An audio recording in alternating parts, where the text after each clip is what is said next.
And then we'll just keep letting people in as they come. Welcome everybody. Some of you I know, some of you I don't know. I'm Abby Paloma, and I do these seasonal classes every quarter, basically on the equinox and the solstice. Um, and yesterday was the technical spring equinox, but we're going to chat just a little bit about the transition into spring and kind of the, if anything, more the philosophy of what the energetics of this time are, and then we'll go into a movement and rest practice. Um, so there's the equinoxes are actually like more balanced nodes versus like the extremes of the solstice. So that's just kind of like a general energetic, but it's where kind of yin and yang are equal at a moment and everything. Um, those of you who've been studying with me for a while, we've been talking about yin and yang for a long time, but those are newer to it. Just like you can, even if you think of it in like the most basic way of just these two, you know, opposing energies, you can think light and dark, or heavy and light, or sun and moon, or masculine and feminine, or earth and fire, or you could endless amount of dichotomies that you could make. But so we're coming out of this really yin time of winter, and um, that's kind of like we talk about the energetics of yin being on top, and yang is rising from the earth right now. This kind of like inner fire is rising up. And the equinox is like this like node of balance where the almost like the opposing forces are equal, right? Like the yin and the yang are kind of equal in relationship. And I bring that up because I'm not going to go like full on showing you the hexagrams, but those of you who've taken more of my classes, we talk about the hexagrams, and the hexagram is 11 for today. The name of it is peace. It's this harmonious moment in time. And without giving a backstory of hexagram, all you need to know is that it's a representation of the multitude relationships that yin and yang can have. So one relationship yin and yang can have is being perfectly in balance. And in this case, yin is on top and yang is rising from below. And so it says the yin, which moves downward, that's its energetic pattern, stands above. The yang, which moves upward, is below. Hence, their influences meet and are in harmony, so that all living things bloom and prosper. Um, this hexagram denotes a time in nature when heaven seems to be on earth. Heaven has placed itself beneath the earth, and so their powers unite in deep harmony. Then peace and blessing descend upon all living things. I usually don't read from this, but I with everything going on in the world, I guess I really want to hold on to this image of peace right now and how we can be a force of peace in our bodies as we're moving into spring.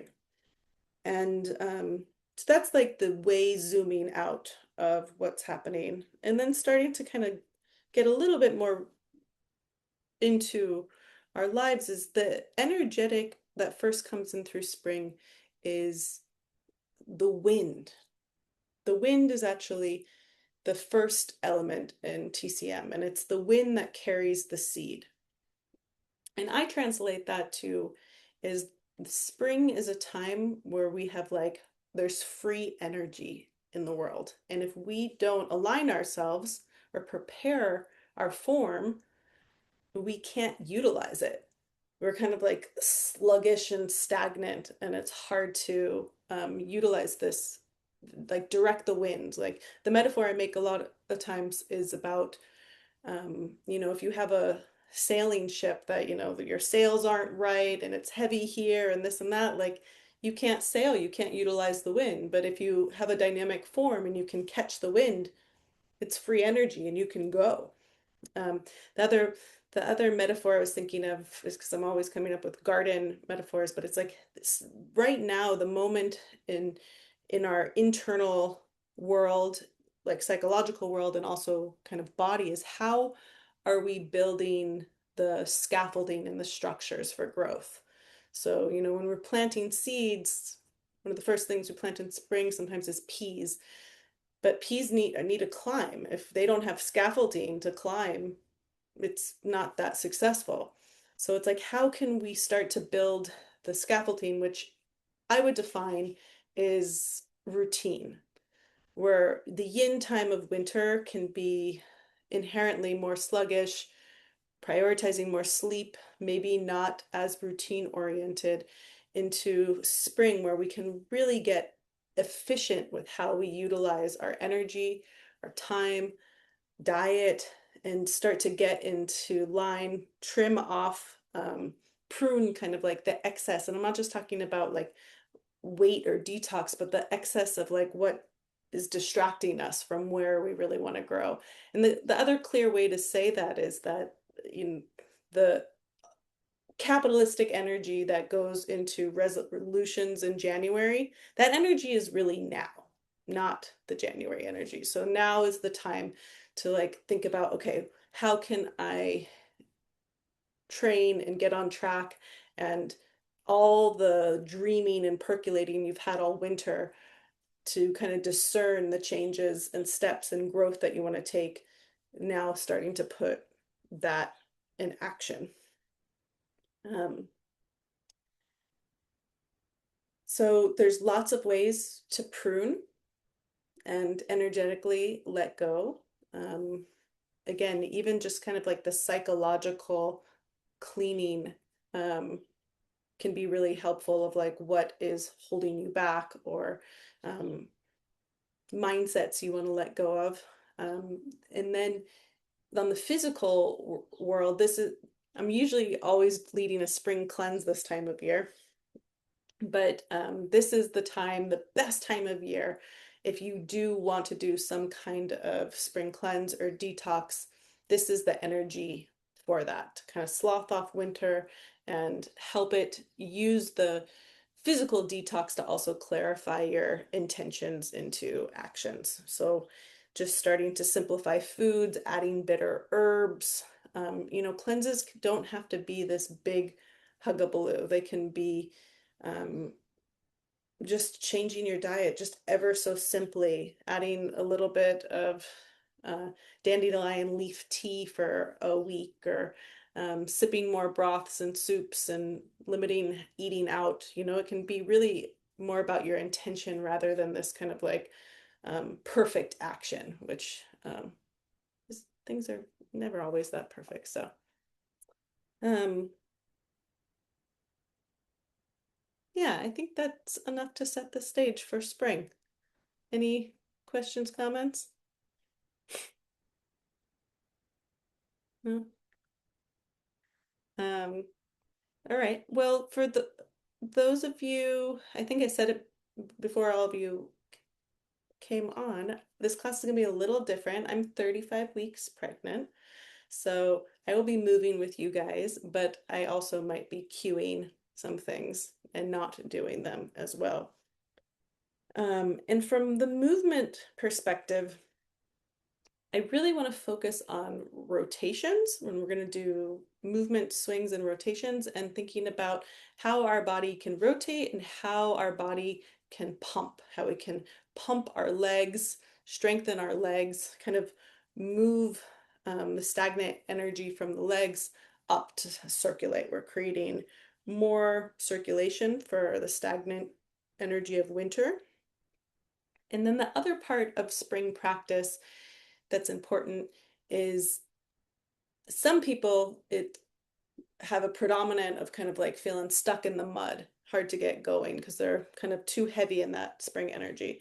And other people are so ready to get going. Spring is like a fire in their mind and creates a lot of frenetic anxiety energy. So the practices I usually recommend, movement practices, is a really equal balance, just like I started out, this moment of peace, a balance of yin and yang. how do we get moving and circulating, but also have rest practices, calm the frenetic mind, rest in the body, and to keep these energies in relation, so we don't kind of overexert and exhaust ourselves before the real growing season has started, because it's percolating. We all were ready to get outside and do stuff, and but we don't want to bloom too early, or we don't want to flower too early, because then a frost might come and then we won't be able to create our fruit. So again, all metaphor, but the slow churn of spring. So how do we balance the movement with the appropriate amount of rest and stillness practice as well? Let's see.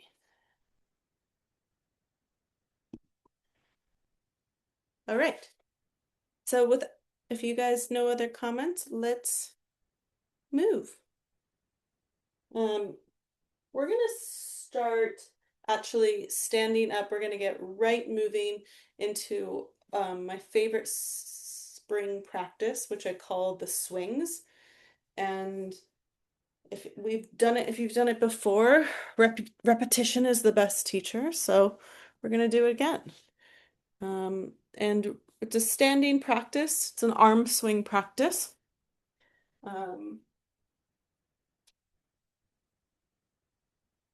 So first, just find a nice stance in your legs, so about hip distance apart. And we're just going to start really gently pumping the arms.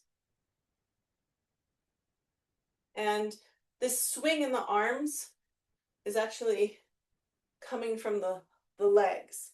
So there's a little pump of the legs, and I'm pushing my feet into the earth to help get the momentum to swing my arms, so that the arms can really just be dead weight. Surrender to gravity. Feel the wind on the back of your hands. Notice how you might want to change your breathing. You don't need to just nose breathe. You can mouth breathe. You can make sounds. Feel the pumping of the lungs. And when we really move the lungs, it starts to massage the liver, which is what in Chinese medicine is really the energy of what needs to happen. We need to work through the stagnancy that happens in the liver, all the lack of movement or extra fats or heaviness that we've been storing.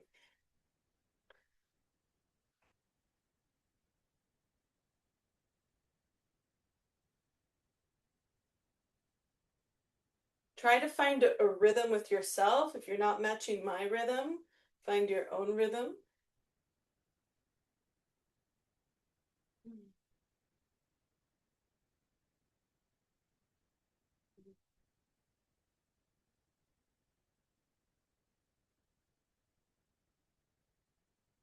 All right, a few more pumps here, and then we'll transition into our next swing. So slow that down. Gonna slow your rhythm. Notice the effects of your practice. The next swing is the side seam of the body, which is actually the gallbladder.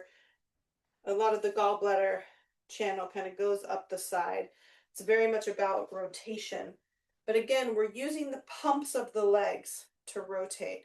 So it's a rising and a sinking as we rotate, and I'm reaching through my pinky finger, reaching out through the heel pinky side of my foot, and rising and falling. So you could do this quicker or slower, feeling that opening of the side waist, the rotation, again, massaging the liver, the vital organs.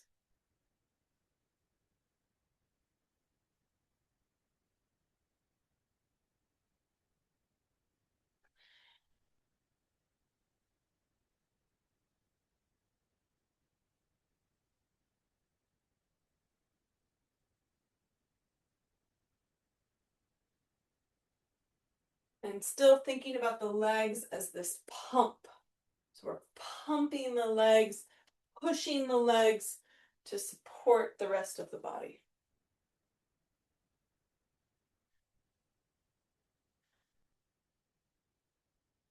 These swings are a great daily practice, especially when you feel like you don't have time for much else. You could do a few swings in 1 or 2 minutes, go through the cycle. Okay, and then we're going to transition to the next one. It's pendulum swing. So arms up, reaching up above head, letting all that energy fall and up over head on the other side. So just one of my students calls this like throwing wood, which is, I guess, again, perfect for the wood element for spring. Again, you're opening that side, you're getting a little bit more into the psoas, finding some internal rotation with the leg when you throw, but really prioritizing the rhythm more than any particular alignment here.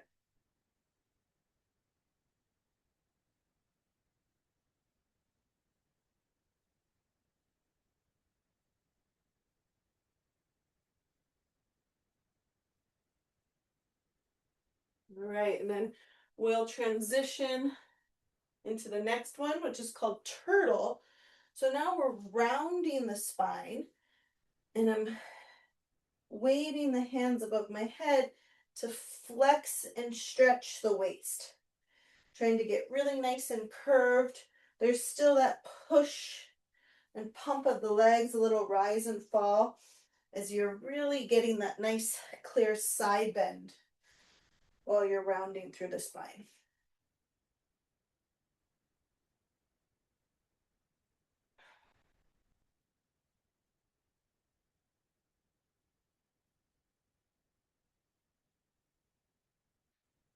And then come up, and we'll turn this right into what's called rotational embrace.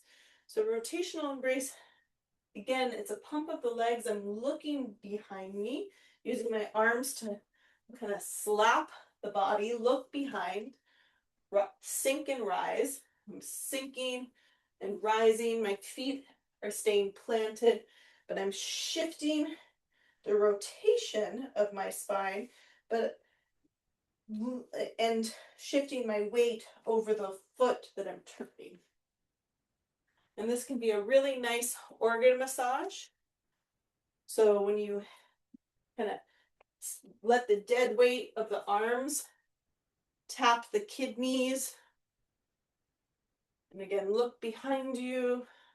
You can go slower, you can go faster, finding that rotation, rotation, rotation.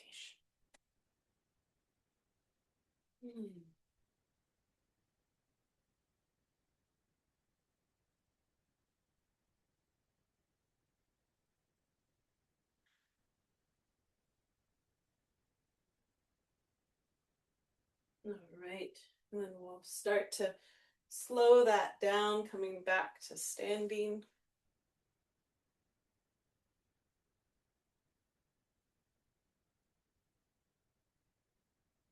And then the bonus kind of swing is just little shoulder pumps here.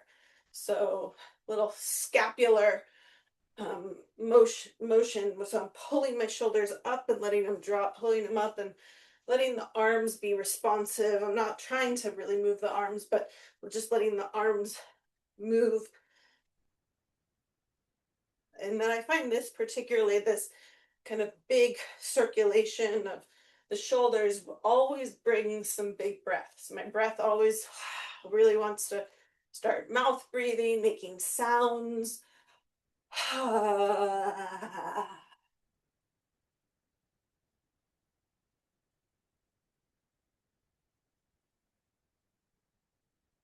And then you can soften the shoulders, but turn it a little bit into whole body shake. So hands, head, legs, soften the bum, pelvic floor.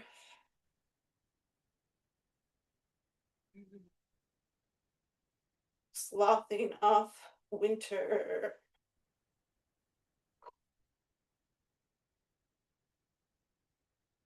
And then we'll next go right from that shaking right into a stillness practice. So find your standing posture. We'll be here just a couple minutes, just from all that stirring right into stillness, right into standing meditation. The instructions are finding about 60% of your weight in the heels, 40% in the toes.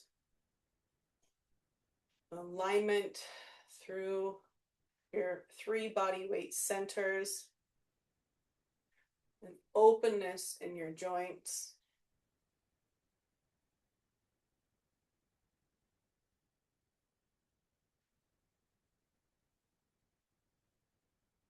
Feel what's moving, feels what feels still stuck.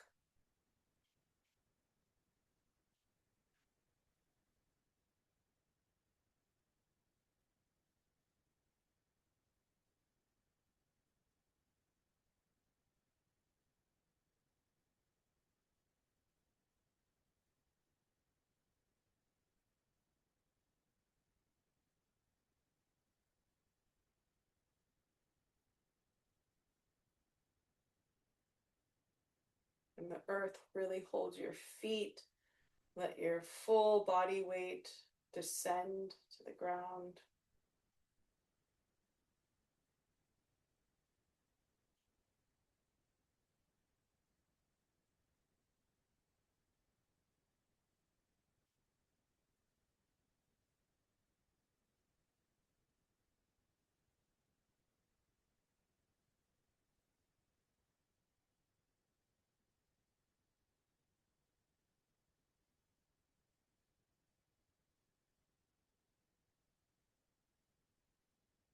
About 1 more minute here.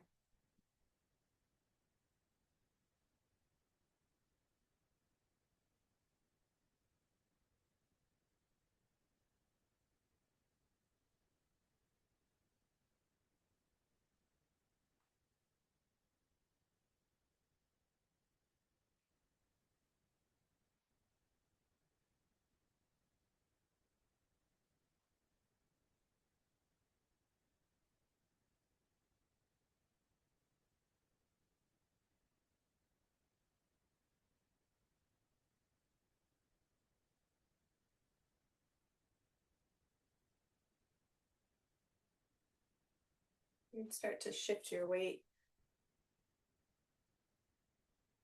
And I really want you to now move a little more improv work, move into the feet and kind of down, dance and bop in your feet, stepping, trying to put weight on the toes, inner toes, heel. You can do 1 foot, both feet. You can kind of bounce around on your feet, could jump if you wanted to, but like explore all the ways that your feet could be in contact with the ground, just waking up the fascia, the ankles. My feet are crickety pop, pop, toes, arches, letting the feet roll in, which is something we don't always do. Walking on your heels might feel really weird. Walking on your toes. Again, kind of bouncing, bopping. And then we'll make our way down to the floor, onto the mat. We're going to do some spirals, opening the legs. So find a position where you can put your weight back into your hands. The heels are shin distance apart here.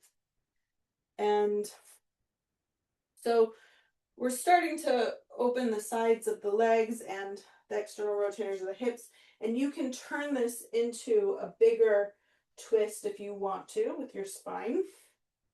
You can start easy, slow, pushing down with the legs into the mat.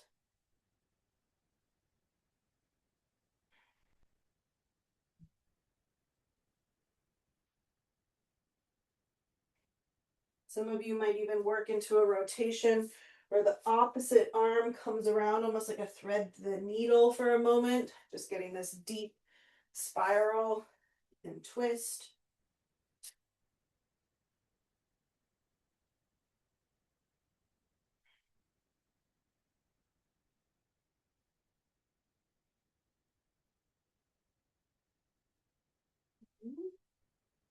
And then we're going to just kind of follow this progression here.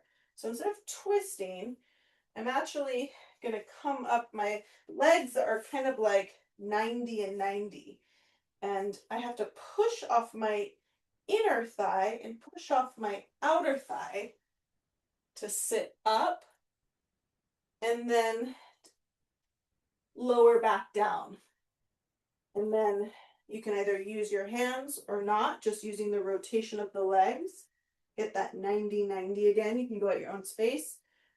Pushing down. I'm really kind of activating while stretching in this posture.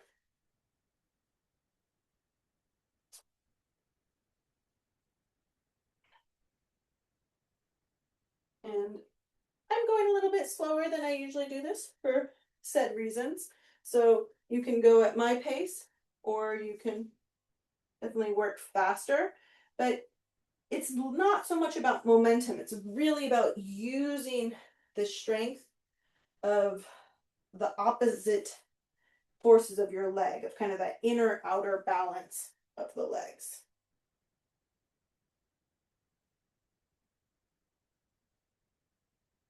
And then we'll add on to this movement of the legs. So the next time that you come up, you're going to come up and then we're going to take a lunge forward and then reverse. Lowering isometrically, nice, so you're not like just plopping, flipping, up and step and lunge. It's a really great warm up, wake up for the legs. It's not just warm up, it's work.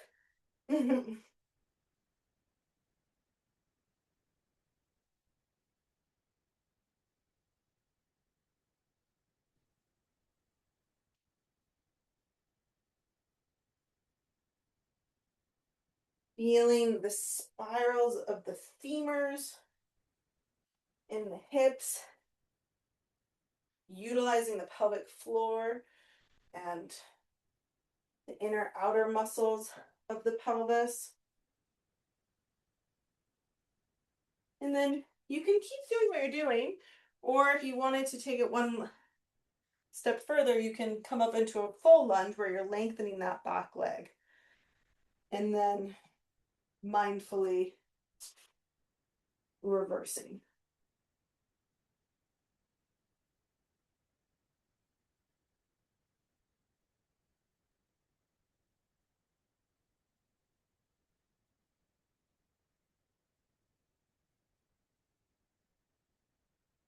Give you guys another minute there. Get into those lunges.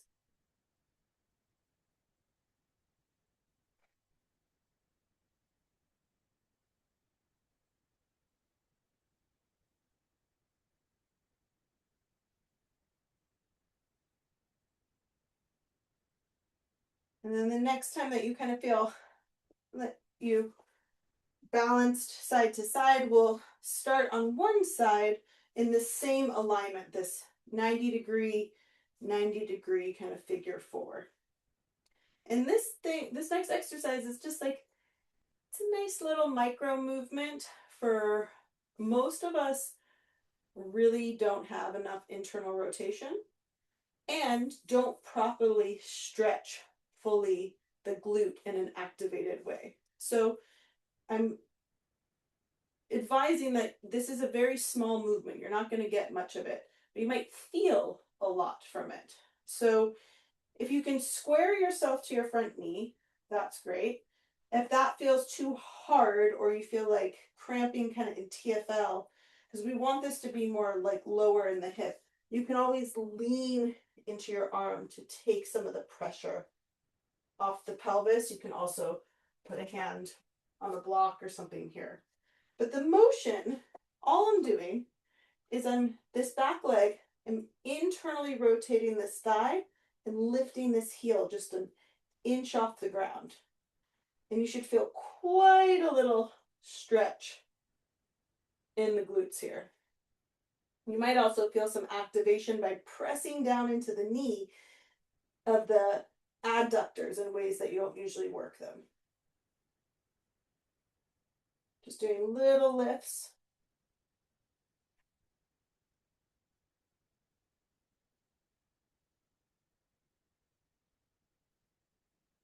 I know you guys are all muted, but I hope you're feeling things. Yeah? Okay. Good. All right. All right, we'll go to the other side. This is where, yes, you are doing, this is a development from my pregnant body, this particular exercise, but also great seasonally. Major gallbladder point, which we really want to work on in the spring, is right in the center of the hip, right where your piriformis is. So we're getting a really nice stretch with that. And like I said, regardless of, most bodies need more internal rotation. So we're consciously inviting. You can notice like I have way more internal rotation on my left leg than on my right. So it might feel really drastic side to side as you do these little lifts.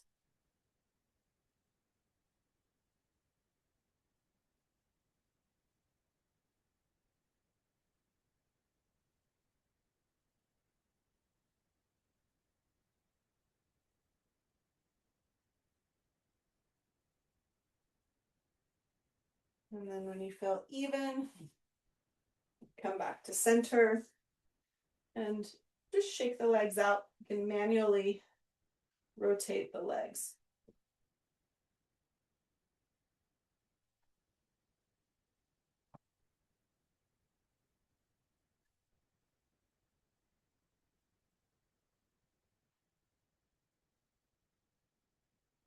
Right. Let's come on to hands and knees. Whenever I do this, there's a lot of residue in the hip. So if that's what you're feeling, when I've taught this before, people seem to feel a lot. So I think that's pretty normal. We'll just start to undulate through the spine, little cat and cow.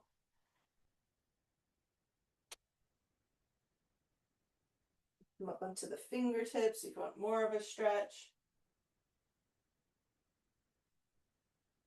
Letting the lung expansion, the diaphragm, move the liver.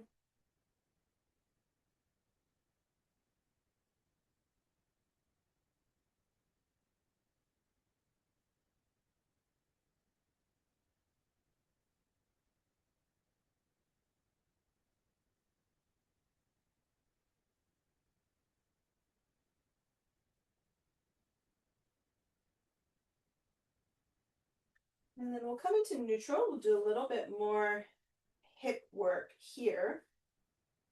So sometimes I love a great image called these peeing dogs, but we're going to do our hip rotations, pressing up, externally rotating, and we're really trying to isolate the femur and the hip. So you're going to lose your balance a little bit. You're going to lean to one side, but trying to really just respect what is the range of motion that you have in your hip.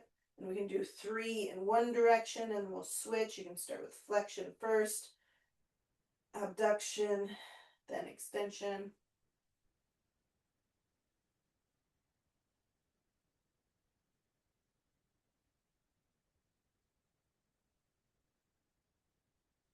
All right. Other side. We'll go back first, trying to keep somewhat level pelvis and prioritize the real rotation you have in your hip without accommodating with the rest of the body. And then switching directions.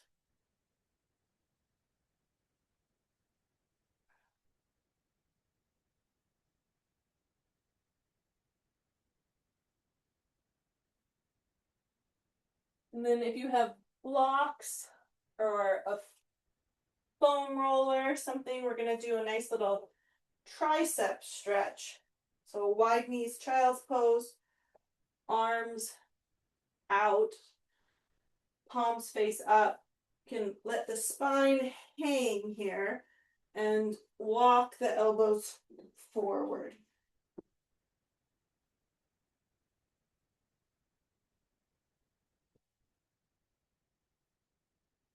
So you can place your hands on your back.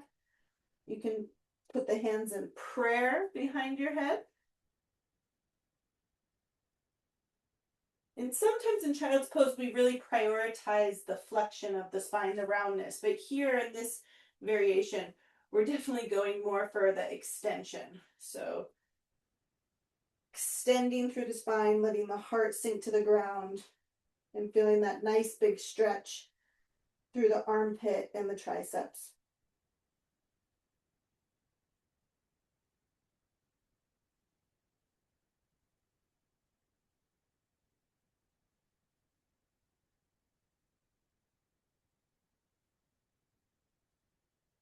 Couple more breaths there.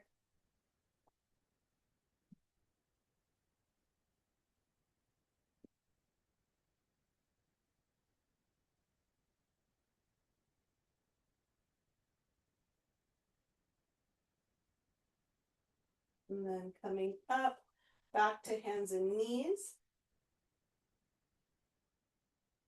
We'll take another side stretch here, or more kind of growing on what we did. Extend your right leg back behind you.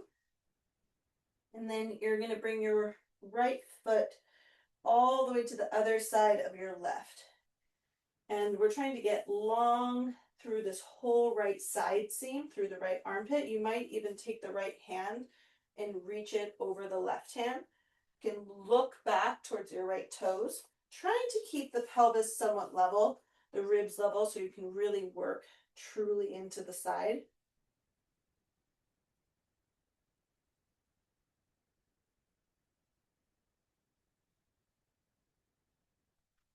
And then coming back to center, other side. Left leg back, find your neutral spine. Left heel steps over the right. And then maybe left arm reaches as you look at your left toes. So energetically finding that arc, kind of that crescent shape from left hand to left heel.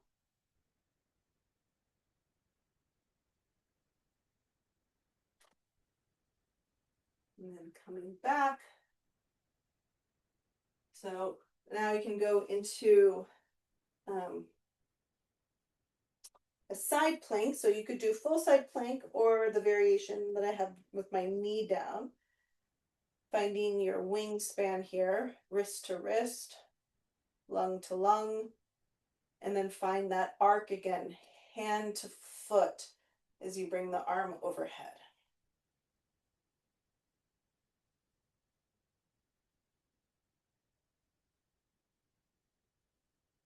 And then bringing the hand down. We'll switch to the other side. So again, you could do a full side plank if you want, or the knee down variation that I'm doing.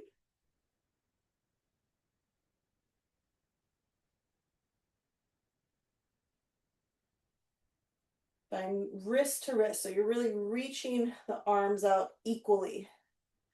Really straightening through the bottom arm, so you're stretching the bicep, engaging through the tricep, and then reaching over with the top arm, finding that C curve.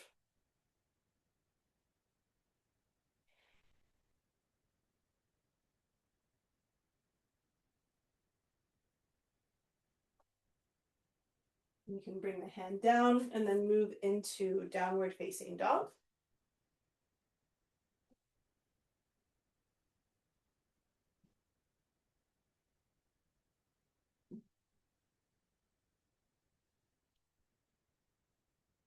So we're gonna use down dog as a way to get even more into the hips here. Step your right leg up into the air, and then you'll step your right foot outside your right hand.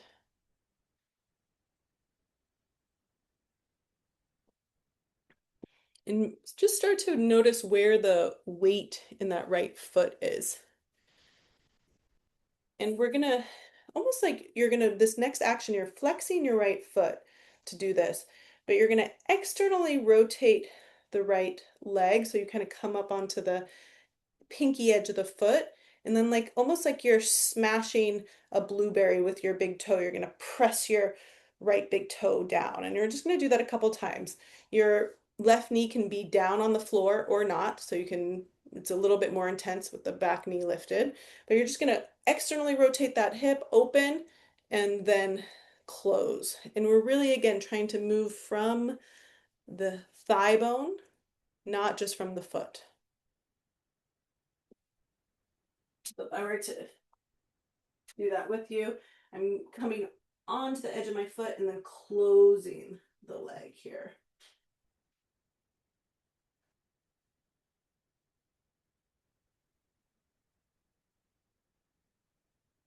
And then coming back to downward facing dog.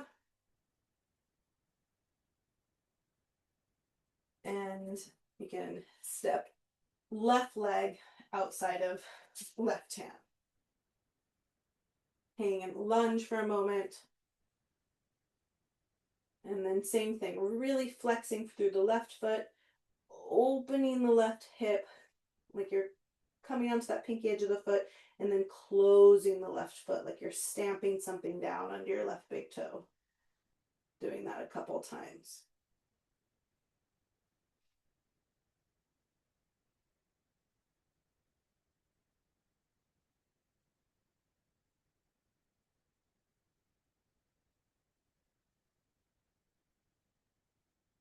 And then this time, if your back knee's down, you can lift your back knee, and we're all gonna walk into a wide straddle.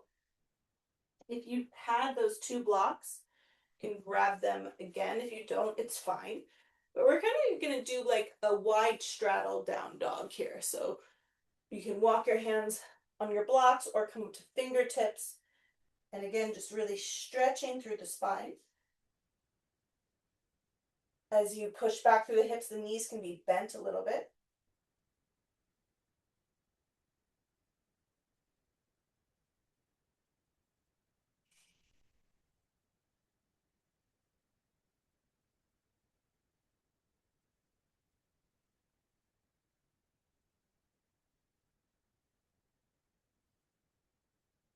You can walk the blocks back, and you might decide you want to use a block or you want to ditch them.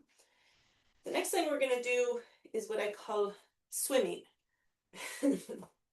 So we're going to bend into the knees, and I'm going to, as I twist to the right, I'm actually going to straighten through my left leg, push up my left leg, bend into my right knee, twist, and then coming through that C shape.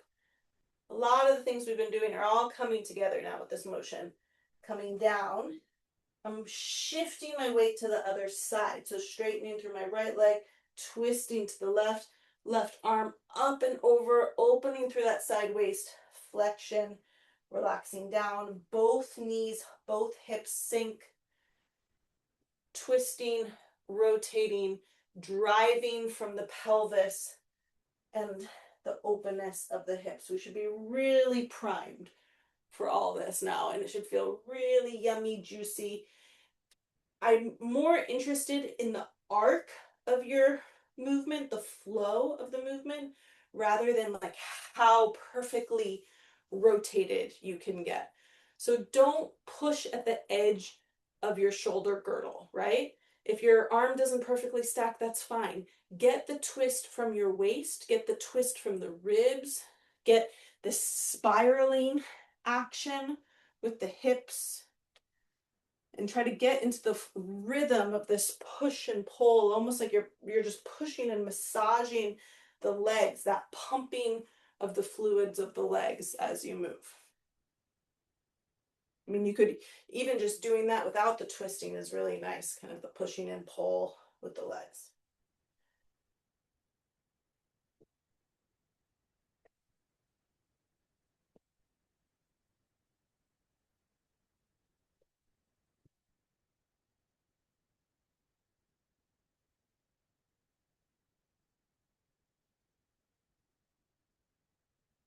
Couple more rounds. And then start to heel toe the feet a little bit closer together, coming up to stand. Fix my camera just a smidge. We're going to keep playing with this wide straddle here. In the yoga speak, it could be a goddess pose variation or a horse pose. And so my legs are a little externally rotated. I'm letting the pelvis sink, relaxing here. And we're going to do some work with the arms and legs in relationship to this. So first I want you to straighten the legs, come up onto the tippy toes, like you're gathering everything up, up, up, up, up, up, up, up. And I'm even exemplifying that by bringing my arms overhead here. And then I'm going to keep my heels lifted off the floor, but I'm bending the knees. Heels lifted, knees bent, like I'm hugging a tree. And then I'm going to stay everything the same, but just drop the heels, sinking. And then I'm going to push with my legs, straighten the legs.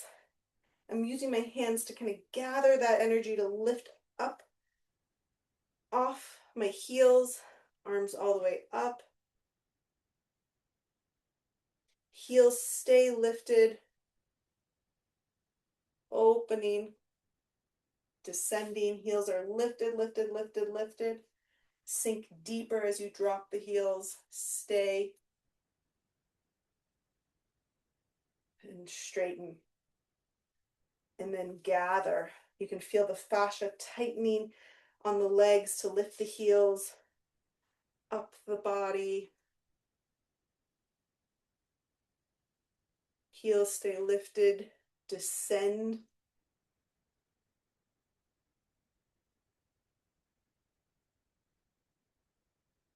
Sink deeper into the hips, drop the heels. Release the legs. 3 more times. Breathe however you need to breathe.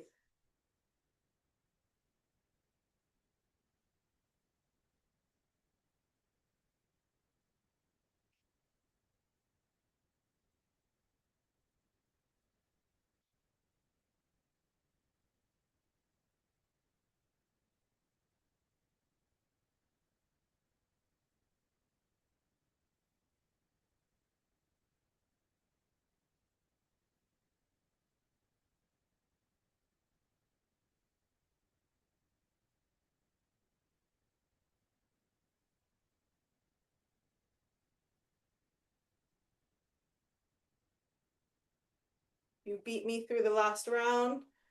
Just stay in the horse pose, kind of that goddess pose. Use it as a resting moment.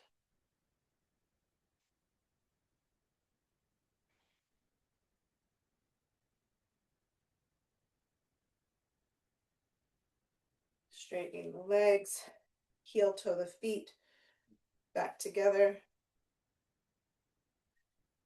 Shake out the leg.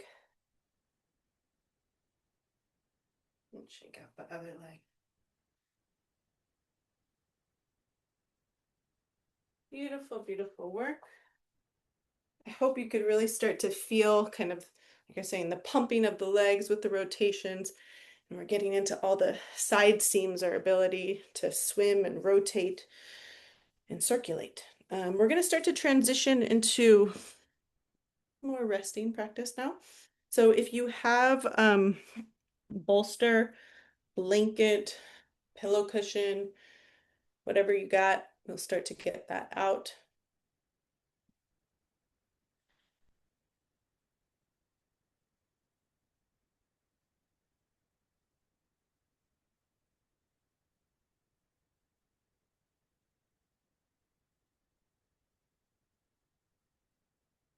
You're going to start with a supported side bend.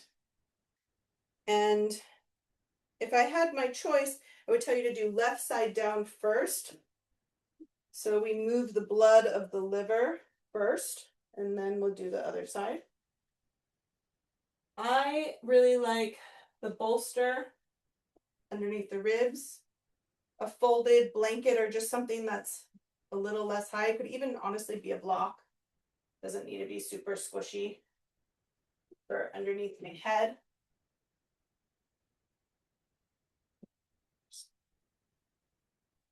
I think we're good. Camera. Okay.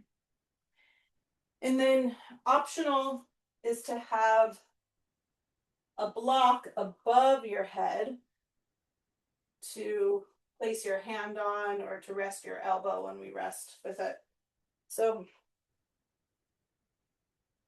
I'm trying to lay my whole waist over the bolster so my arm can come down onto the ground and then support my head.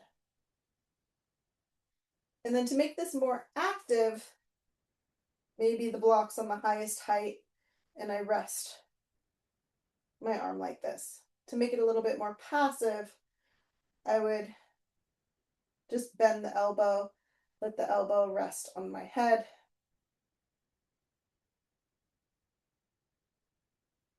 So you can really spend your first couple moments finding where your pose needs to be very individually. Don't necessarily try to be like perfectly stacked, but on what line, kind of like longitude here, what rotational line do you need that feels the most restorative, the most generative? Maybe you need more opening in your back ribs. Maybe you need more opening in your side ribs. Most of us already kind of tend towards a back bend naturally, so I would say still up to you, but going more really lung on lung, or if anything, letting that front lung roll forward and getting into the back body a smidge here can be really nice.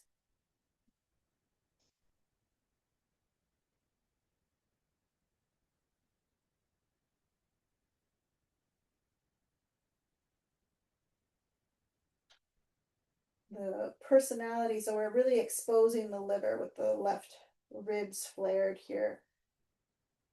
And the liver in Chinese medicine is the organ of the wood element, liver and gallbladder. The gallbladder is right there too, which is the season of spring, is the wood element. And the energetics or the character of the liver is what we call the general, that very action oriented planning. It's got a plan and is following the plan.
Continue to allow yourself to rest.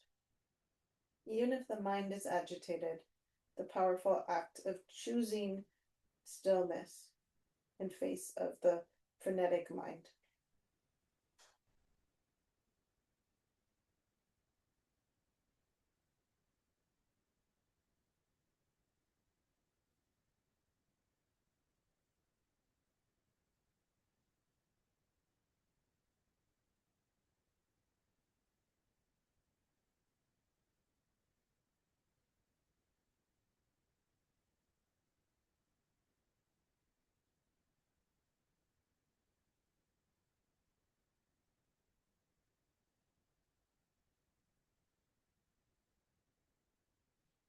We'll turn this side bend into a little bit more of a twist if you'd like.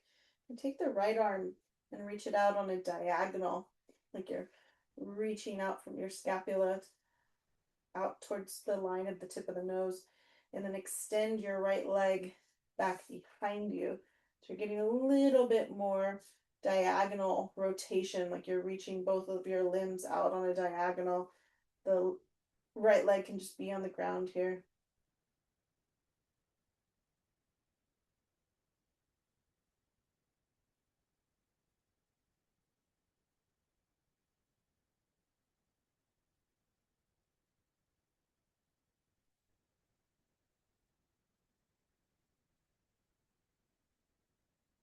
And then wind the body back up.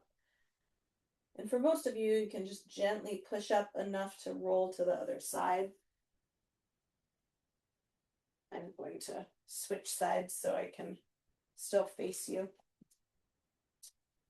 Same exact setup.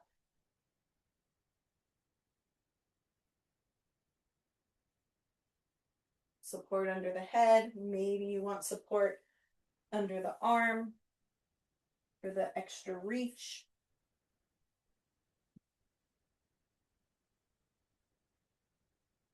Now we're closing, softening towards the liver, opening spleen, pancreas, side, left side. First couple moments, you can decide how much reach extension you want through the top arm. Also,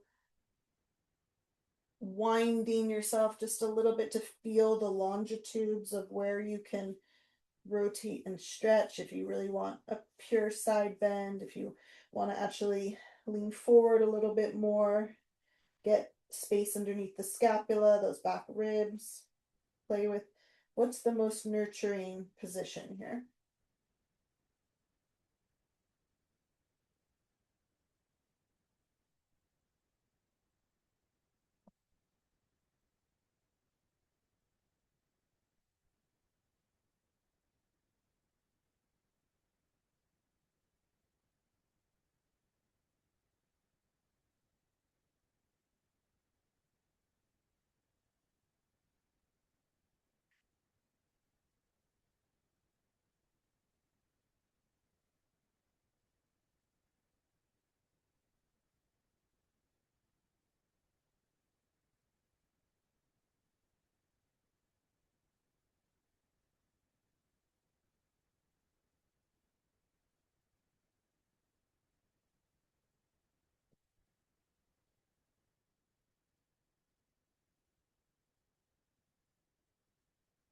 Don't force the breathing. Let your breath be however it needs to be. Trust that your body actually knows exactly how to heal itself.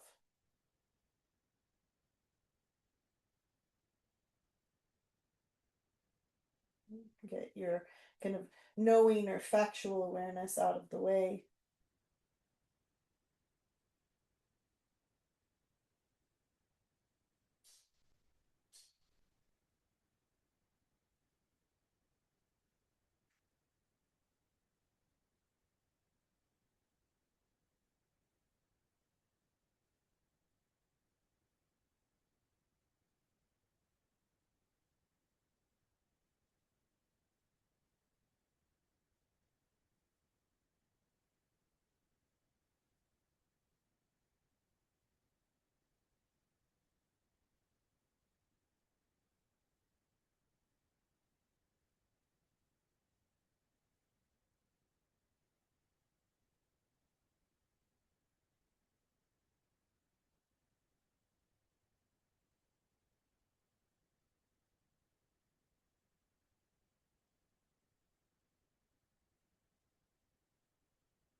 And if you went for the deeper twist on the other side, you can try on this side, bringing that left arm out on the diagonal, and then sliding the left leg diagonally away. You can actually maybe even feel like you can get into the twist of the psoas, which goes from front of body, back of body, upper body, lower body. So you look for stretch in the inside of the hip bone here, the ASIS, right on the bony part of the pelvis.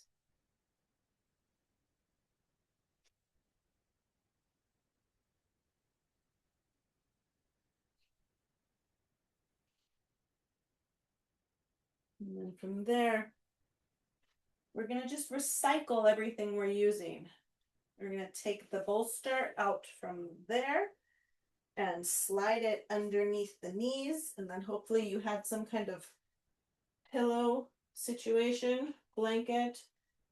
If you want to refold it or rearrange it, I'm going to go for the Shavasana Classic. We won't be here too long. Most of our restorative time was in that twist. So just to neutralize on our back for a couple moments here.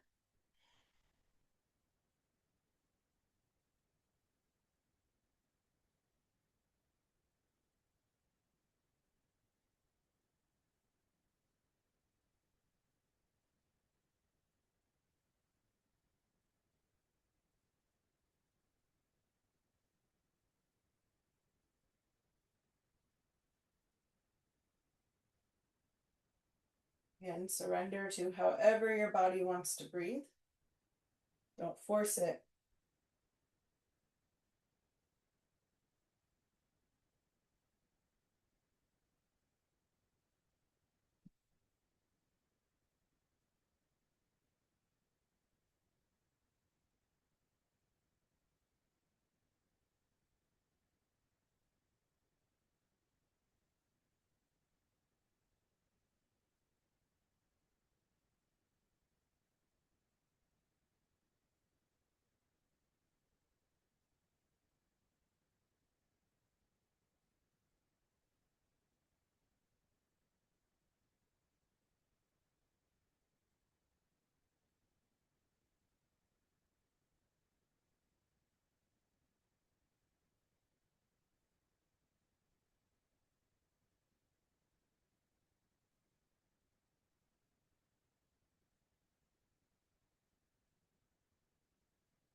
Begin to deepen your breath.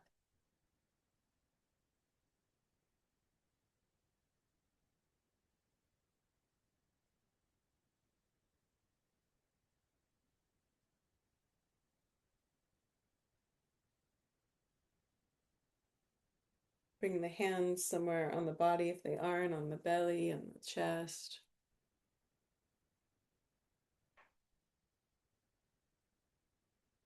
Feel your body move with breath.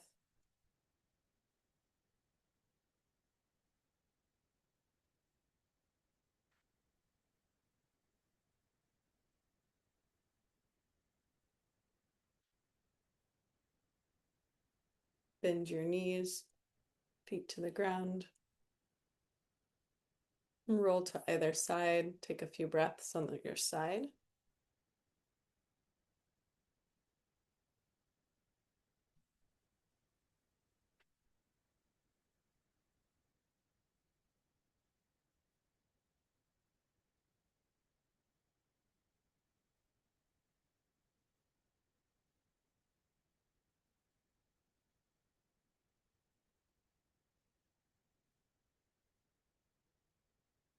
Use your hands to press yourself up to any type of seated posture that you'd like.